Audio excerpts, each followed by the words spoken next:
Hi everybody, I'm Kath Shaw with Bees on a Bicycle. Today we're talking about autumn container gardening. We've got some Solidago here, which is an unusual choice, and it's not the usual mums and all of that you can stick in a container. What I want to call your attention to are some of our options about shrubs that are small and container size. So we've got yellow here. Let's say we kind of go with the full-on yellow look. You can go with a golden mop like that. Or if you want to have a contrast, you can do something green like that. So let's pretend we're putting that in. And then if you want to do like a little accent, you can put something like that.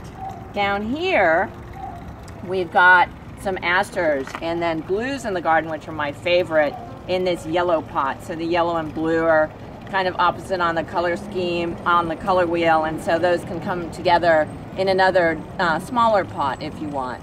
And so anyway, these are kind of subtle, interesting ways to do containers in the autumn.